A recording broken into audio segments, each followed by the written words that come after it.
Hi hello నమస్తే welcome to క్యూనిషన్ మీ సిద్ధంగా ఉన్న సుదర్శన్ మేడం శ్యామ్తో కలిసి ఇక ఈ ప్రయోగాలకు 100 ఏండ్లు అని చెప్పేసి ఒక యెస్. ప్రత్యేక కథనం వేసింది దిశ దినపత్రిక. అయితే చాలా ఏవైనా కానీ శాస్త్ర సాంకేతిక పరిజ్ఞానం మనము మొత్తం కూడా అభివృద్ధి చెందుతూ ఉంది. అయితే ఈ శాస్త్ర సాంకేతిక పరిజ్ఞానం అభివృద్ధి చెందడానికి కారణం ఏంటంటే ఆ శాస్త్రవేత్తలు చేసినటువంటి ప్రయోగాలు. యెస్. ఈ ప్రయోగాల ద్వారా అవి సఫలీకృతం అయితే వాటిని ఇంప్లిమెంట్ చేయడం ద్వారా ఆహ్, ఇక్కడ శాస్త్ర సాంకేతికత వస్తది. ఇప్పుడు మనం గూగుల్ మ్యాప్ చూస్తాం. గూగుల్ మ్యాప్ మనం ఇక్కడ ఉంటే అసలు యాక్చువల్‌గా పాతకాలంలో మనం ఏం చేస్తుండే ఆ ఊరికి పోయి ఎట్లా మధ్య పోవాలి? మధ్యలో ఈ అడుక్కుంటూ దారి ఎట్లా అడుక్కుంటూ పోవాలి? ఆ దారి పోయేవాళ్ళు. ఎట్లా పోవాలని చెప్పేసి అడుగుతుంటిమి. ఇప్పుడు ఎవరిని అడగకున్నా గాని రాత్రి 12 గంటలకు, 2 గంటలకైనా గాని గూగుల్ మ్యాప్ తోటి మనం ఎక్కడికి పోవాలంటే అక్కడికి వెళ్ళిపోతున్నాం. యెస్. ఇట్లా జరుగుతా ఉంది. అంటే తర్వాత ఇదే కాకుండా చాలా రకాలైనటువంటి అంటే ఔషధాలు అంటే చాలా పెద్ద పెద్ద రోగాలకు సంబంధించినటువంటి ఔషధాలు చాలా తయారు చేసి వాటికి రోగాలకు పరిష్కార మార్గాలు చూపించిండ్రు శాస్త్రవేత్తలు. ఇట్లా అనేక రకాలైనటువంటి పరిశోధనలు ప్రపంచవ్యాప్తంగా జరుగుతూ ఉన్నాయి. అయితే ఈ పరిశోధనలు జరగడం ద్వారా మానవుని యొక్క మెదడుకు పదును పెట్టి ఆ ప్రయోగాల ఫలితం ద్వారా మానవుడు అత్యంత సులభంగా అంటే ఆ, తనకు అనుకూలంగా సమాజాన్ని అంటే ఇక్కడ ఉన్నటువంటి ప్రపంచాన్ని మొత్తం కూడా మార్చుకున్నటువంటి పరిస్థితి కనిపిస్తుంది. మనం దాని ద్వారా జంతువులన్నింటినీ కూడా మనము ఆధీనంలోకి తీసుకున్నాం. తర్వాత ఉన్నటువంటి ఏదైతే ఖగోళ శాస్త్రంలో కూడా అంటే అక్కడ చంద్రుడి వరకు మనం వెళ్ళగలిగినటువంటి పరిస్థితి టెక్నాలజీని మనము కనుగొన్నాం. తర్వాత ఇట్లా శాటిలైట్ ద్వారా ఫోన్లు అంటే అమెరికాలో ఉన్న వ్యక్తితోటి మనం ఇక్కడ నుంచే డైరెక్ట్గా ఈజీగా హలో అంటే హలో అంటున్నాం, డైరెక్ట్గా వీడియో కాల్ మాట్లాడుతున్నాం. ఇట్లా ఏ రంగంలో చూసుకున్నా కానీ శాస్త్ర సాంకేతికత అభివృద్ధి చెందింది. అయితే కొన్ని ప్రయోగాలకు సంబంధించి అంటే అసలు యాక్చువల్గా ఎవరు ఆయన ఆస్ట్రేలియా. ఆస్ట్రేలియాలో ప్రయోగాలు కానీ అన్ని ప్రయోగాలు జరుగుతూ ఉన్నాయి. అయితే ఏది నోబెల్ నోబెల్ ఏం చేస్తాడంటే నోబెల్ ప్రయోగాలు చేసేటప్పుడు ఆయన ఒక అంటే విస్ఫోటనాన్ని కనుగొని ఉంటాడు.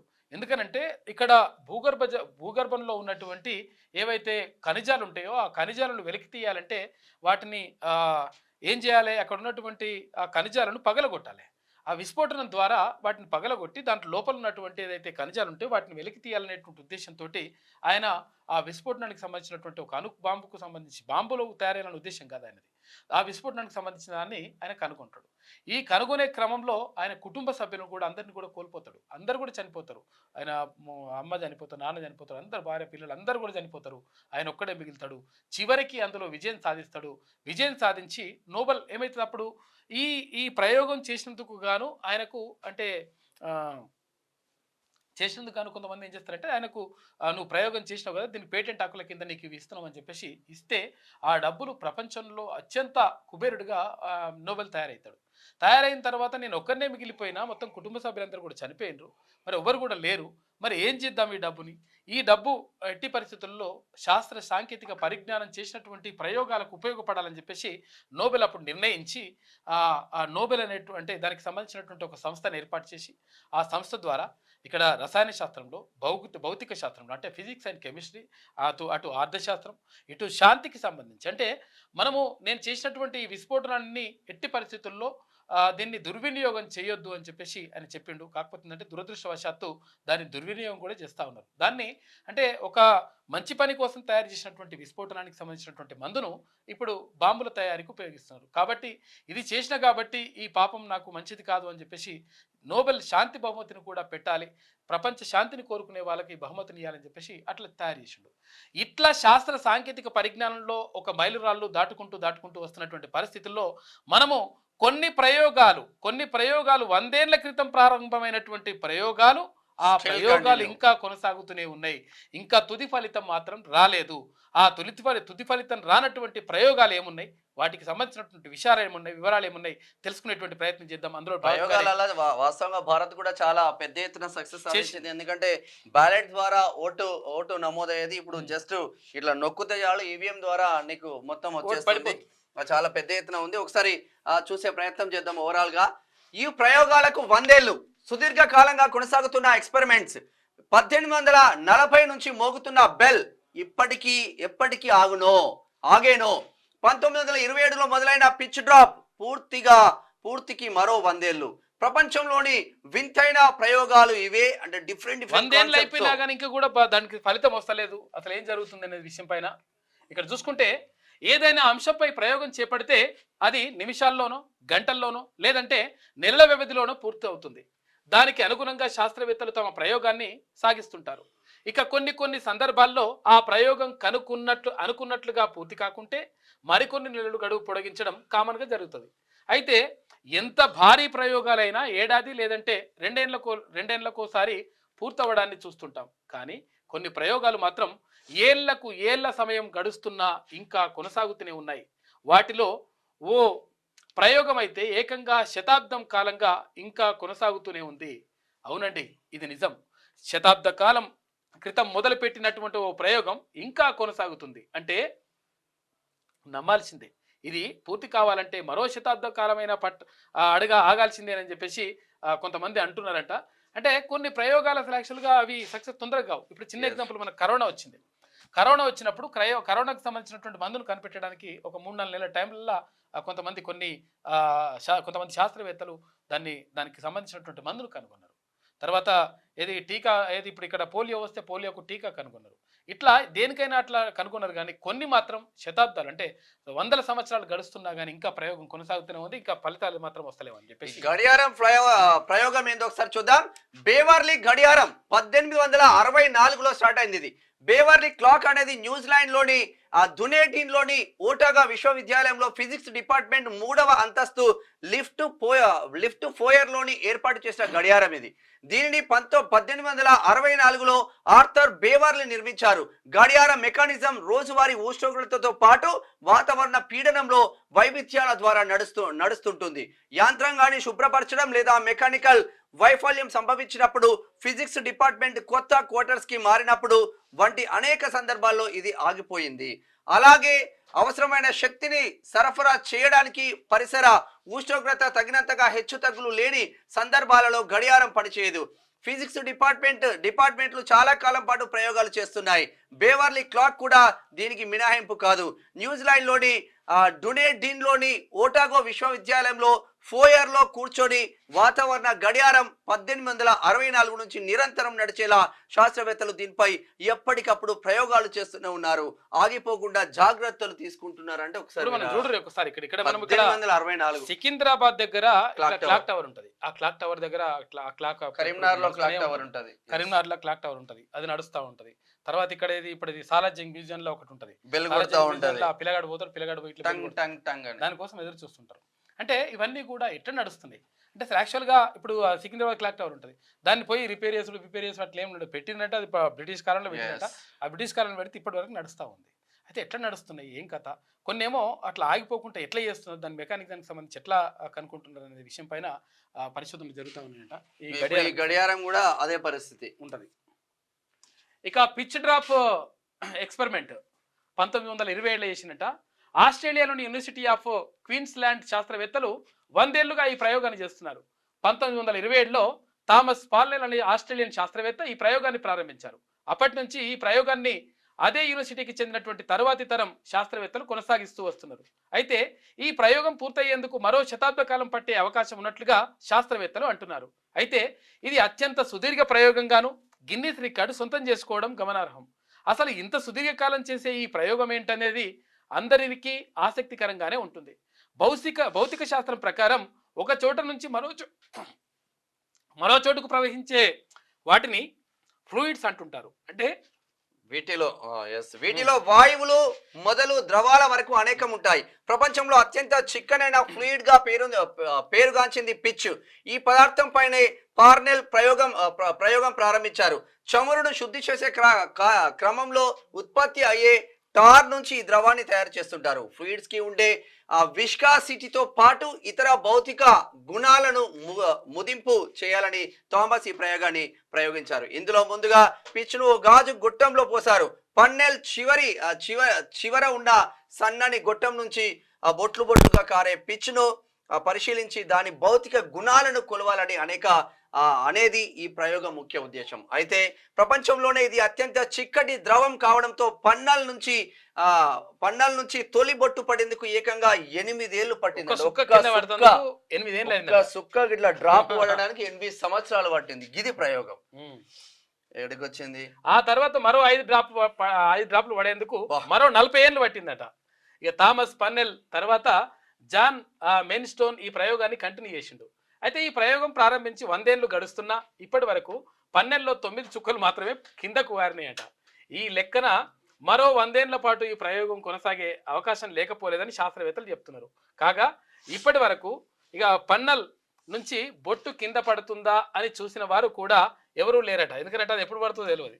ఆ బొట్టు పడేది 8 ఏళ్ళకు 10 ఏళ్ళకు డ్రాప్ పడడానికి 8 సంవత్సరాలు పట్టింది. ఇంకా 4 డ్రాపులు పడడానికి 50 సంవత్సరాలు పడి ఇక్కడనే 4 డ్రాపులు పడడానికి కాస్త పుసుకుమంటుంది సమయం పడ్డాయి. ఇక కేవలం ఒక 9 డ్రాపులు పడడానికి 100 సంవత్సరాలు పట్టింది.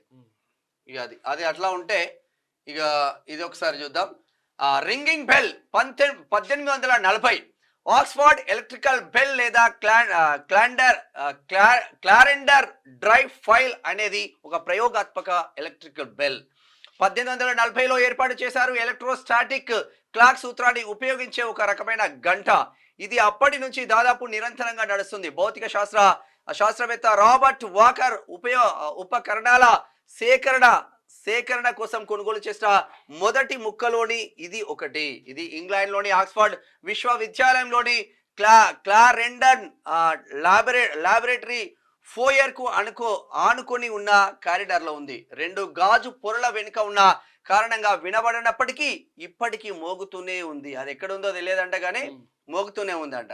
ఈ ప్రయోగంలో 2 ఇత్తడి గంటలు ఉంటాయి. శ్రేణిలో ఏర్పాటు చేసిన జంట ఫైల్స్ విద్యుత్ ఛార్జీలకు వ్యతిరేక గంటలను ఇస్తాయి. ఇది ఎలక్ట్రోస్టాటిక్ శక్తుల కారణంగా గంటలను మోగిస్తుంది.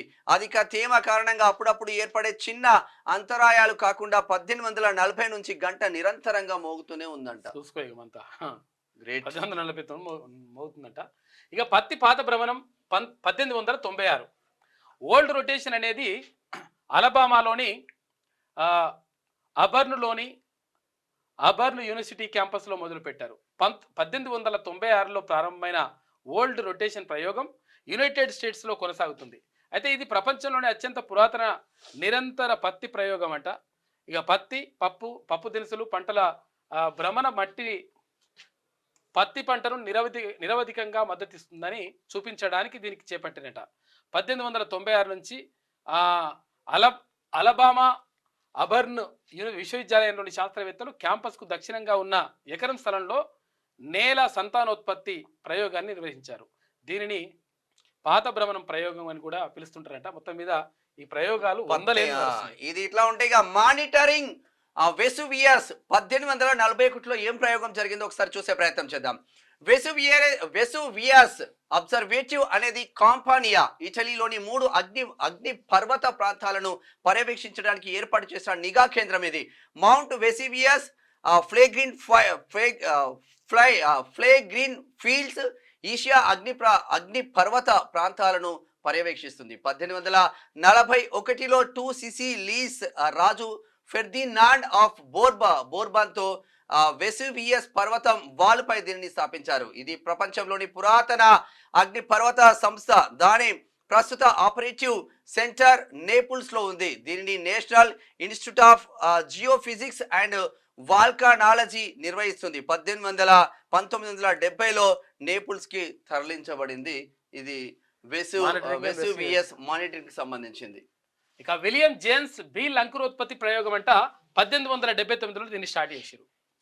1879లో బీల్ వృక్షశాస్త్రంలో సుదీర్ఘమైనటువంటి ప్రయోగాన్ని ప్రారంభించాడు. అతను 20 సీసాలలో ఇసుక విత్తనాల మిశ్రమంతో నింపాడు.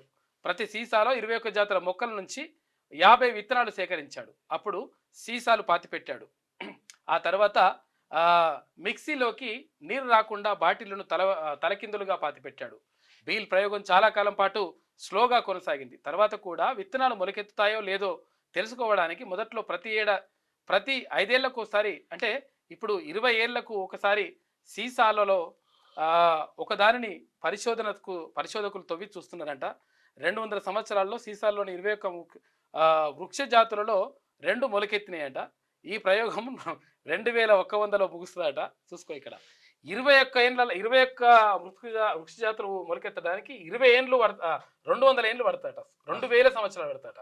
1879లో స్టార్ట్ అయింది ప్రయోగం. 20 ఏళ్లలో ఒక చిన్న 2 మొక్కలు రావడానికి 20 ఏళ్ళు పట్టిందట. ఇగో ఇది ఈ పరిస్థితి ఉంటది. ఇది ఇట్లా ఎందుకు? ఉంటే ఆ, ఇక ఫ్లేమింగ్ హామ్ హార్డ్ స్టడీ 1948. ఇక ఫ్రేమింగ్ హామ్ హార్డ్ స్టడీ అనేది మాసాచ్యూసెట్స్ లోని ఫ్రేమింగ్ హామ్ నగరంలో దీర్ఘకాలికంగా కొనసాగుతున్న కార్డియో వాస్కులార్ కోహార్డ్ అధ్యయనం. ఈ అధ్యయనం 1948లో ఫ్రేమింగ్ హామ్ ప్రారంభమైంది. 5209 అడల్ట్ సబ్జెక్టులతో ప్రారంభమైంది.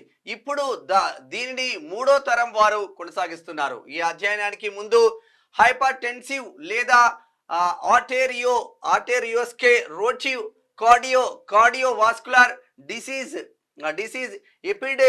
ఎపిడెమియాలజీపై గురించి తెలుసుకునేందుకు ఈ ప్రయోగం కొనసాగుతుంది. 1971 నుంచి బోస్టన్ విశ్వవిద్యాలయం సహకారంతో గ్రేటర్ బోస్టన్ లోని ఆసుపత్రులు, విశ్వవిద్యాలయం నుంచి వివిధ ఆరోగ్య నిపుణులు ఈ ప్రాజెక్ట్ లో పనిచేస్తున్నారు. 65 సంవత్సరాలకు పైగా మాసాచ్యూసెట్స్ లోని ఫ్రేమింగ్ హామ్ లోని 30 నుంచి 62 సంవత్సరాల మధ్య వయసు గల వేలాది మంది పురుషులు, స్త్రీలను నేషనల్ హార్ట్, లంగ్ మరియు బ్లడ్ ఇన్స్టిట్యూట్, బోస్టన్ యూనివర్సిటీ పరిశోధకులు ఈ ప్రయోగం చేస్తున్నారు వాళ్ళ పైన. 40 నుంచి చేస్తారట. ఇంకా ఇది న్యాయమే ఇంకా జరా. అయితే మొత్తం మీద విషయం ఏంటంటే యాక్చువల్ గా ఈ ప్రయోగాలు ఇప్పుడు ఇది మొత్తం ఇసుక ఏమంటారు దీని మీద గడ్డి మొలిపించడం కూడా ఒక ఎడారిలో గడ్డి మొలిపించడం కూడా ఒక ప్రయోగం. అయితే విషయం ఏంటంటే అసలు యాక్చువల్గా చాలా మంది పరిశోధకులు, చాలా మంది శాస్త్రవేత్తలు తమ జీవితాలను మొత్తం కూడా ఈ ప్రయోగాల కోసమే కేటాయిస్తారు. చిన్న ఎగ్జాంపుల్ తీసుకుందాం మనం. ఇప్పుడు మన దగ్గర మొన్నటి వరకు ఏపీజే అబ్దుల్ కలాం, అంటే మనకు రాష్ట్రపతిగా పనిచేసినటువంటి ఏపీజే అబ్దుల్ కలాం, ఆయన ఇక్కడ అసలు మిసైల్ పితామహుడుగా ఆయన పేరుగాంచిండు. భారతదేశానికి మిసైల్ పితామహుడుగా పేరుగాంచినటువంటి అబ్దుల్ కలాం. అయితే ఈ అబ్దుల్ కలాం తన జీవితాన్ని మొత్తం కూడా కనీసం ఆయన పెళ్లి కూడా చేసుకోలే. పెళ్లి కూడా చేసుకుంటే ఈ ప్రయోగాలకు తర్వాత ఈ శాస్త్ర సాంకేతికతకు అడ్డంకిగా ఉంటదేమో అని చెప్పేసి పెళ్లి కూడా చేసుకోకుండా పూర్తిగా ప్రయోగాల కోసమే, పూర్తిగా ఇటువంటి శాస్త్ర సాంకేతికతను అభివృద్ధి చేయడానికే వాళ్ళు మొత్తం కూడా వాళ్ళ జీవితాలనే అర్పిస్తారు. అంటే వాళ్ళు అట్లా త్యాగం చేసినారు కాబట్టి మనమందరం కూడా ఇప్పుడు అన్ని రకాల టెక్నాలజీ తోటి మనము ఇవన్నీ కూడా అనుభవిస్తూ ఉన్నాం. తర్వాత అన్ని రకాలైనటువంటి అంటే వృక్ష సంపదను కానీ కాపాడుకోవడం కానీ, జంతు సంపదను కాపాడుకోవడం కానీ, తర్వాత వాతావరణంలో వస్తున్నటువంటి మార్పులను వాటిని అధ్యయనం చేయడం కానీ, ఇవన్నీ కూడా మనం చేస్తున్నాము అంటే ఇవన్నీ కూడా ఇట్లా జరుగుతున్నాయి అంటే ఆ శాస్త్రవేత్తలు వాళ్ళ జీవితాలను త్యాగం చేసి, వాళ్ళ జీవితాలను త్యాగం చేసిన తర్వాత 100 సంవత్సరాలు పడుతుంటే కొన్ని తరాలు త్యాగం చేస్తేనే మనకు ఈ శాస్త్ర సాంకేతికత అనేటువంటిది వస్తుంది. తర్వాత భౌతిక శాస్త్రానికి సంబంధించి కానీ, రసాయన శాస్త్రానికి సంబంధించి కానీ, ఏ శాస్త్రానికి సంబంధించినటువంటి పరిశోధనలైనా ఆ పరిశోధనల ద్వారానే కొత్త ఆవిష్కరణలు వస్తాయి. ఇప్పుడు విశ్వవిద్యాలయాల్లో అంటే యూనివర్సిటీల్లో ప్రధానంగా చేయాల్సింది ఏంటంటే, దురదృష్టవశాత్తు కొన్ని విశ్వవిద్యాలయాల్లో అంటే ఆ విశ్వవిద్యాలయాల్లో జరిగేటువంటి పరిశోధనలకు ప్రభుత్వాలు కొంతవరకు మొండి చూపిస్తున్నాయి. ఎందుకంటే గతంలో ఉన్నటువంటి టీఆర్ఎస్ ప్రభుత్వం ఇక్కడ తెలంగాణలో ఉన్నటువంటి యూనివర్సిటీలకు కనీసం 1 పైసా కూడా ఇవ్వలేదు. ఎందుకంటే రీసెర్చ్ స్కాలర్స్కి సంబంధించి. అయితే దాని ద్వారా ఏమైతుందంటే ఇక్కడ విశ్వవిద్యాలయాల్లో పరిశోధనలు జరుగుతాయి. ఈ పరిశోధనలు ఏమైతాయి అంటే కొత్త ఆవిష్కరణలకు తెరదీస్తాయి. ఆ కొత్త ఆవిష్కరణలే మనిషి మనుగడకు బాటలు వేస్తాయి. కాబట్టి ఈ పరిశోధనలు అనేటువంటివి వాటికి చాలా త్యాగం కావాలి. ఎందుకంటే పూర్తిగా దానిపైనే మొత్తం మైండ్ కేంద్రీకరించాల్సి ఉంటుంది. మొత్తం కూడా దానిపైనే అంటే లగ్నం చేసేసి జీవితాలని చాలామంది అర్పించారు. కాబట్టే ఆ శాస్త్రవేత్తల త్యాగ ఫలమే మనం ఇప్పుడు అనుభవిస్తున్నటువంటి టెక్నాలజీ కానీ, మనం ఇప్పుడు అనుభవిస్తున్నటువంటి ఈ పరిస్థితులన్నీ కానీ. కాబట్టి 100 ఏళ్లకు పైగా అంటే 200 సంవత్సరాలకు కూడా ఇది పూర్తవుతుందో లేదో తెలియనటువంటి ప్రయోగాలు కూడా ఇంకా కొనసాగుతున్నాయి అంటే మనం అర్థం చేసుకోవచ్చు. కాబట్టి శాస్త్రవేత్తల త్యాగం నిజంగా కూడా ఎనలేనిది, దానికి వెలకట్టలేదు. ఇది స్పెషల్ స్టోరీ.